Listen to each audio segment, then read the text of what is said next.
To resume with choice. నేను రాకేష్ నాయుడు. అందరికీ నమస్కారం. టాలీవుడ్ రౌండప్లో ఈరోజు మనం మాట్లాడుకునే సినిమా కన్నప్ప. మంచు విష్ణు తన మార్కెట్ 20 కోట్లు కూడా లేకుండా ఒకేసారి 200 కోట్లు పెట్టి సినిమా తీశాడంటే తన గుండెకి మనంతా హ్యాట్సాప్ చెప్పాల్సిందే. పోనీ ఏమైనా స్టార్ డైరెక్టర్ని పెట్టుకున్నాడా అంటే అది లేదు. కేవలం ఒక కొత్త వ్యక్తిని, టీవీ సీరియల్స్ తీసుకునే ఒక వ్యక్తిని ఇంత పెద్ద సినిమాకి డైరెక్టర్గా ఎన్నుకోవటం నిజంగా తన డేర్కి హ్యాట్స్ ఆఫ్.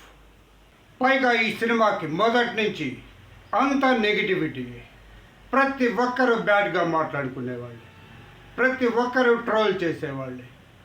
ఈ సినిమాకి వచ్చినంత నెగిటివిటీ నేను ఇంతవరకు ఏ సినిమాకి చూడలేదు. ఇలాంటి విపత్కర పరిస్థితులన్నీ తట్టుకొని మంచు విష్ణు సూపర్ హిట్ సాధించాడు. లాస్ట్ 30 మినిట్స్ తన నట విశ్వరూపాన్ని చూపించి తన నటనని ఎగతాళి చేసిన ప్రతి ఒక్కరి నోళ్ళు మూయించాడు. Really great. ఇక ప్రభాస్ గురించి కొత్తగా చెప్పేదే ఉంది. తను ఎంట్రీ ఇచ్చిన దగ్గర నుంచి సినిమా హాల్స్ మొత్తం కేరింతలతో దద్దరెళ్ళిపోయినాయి.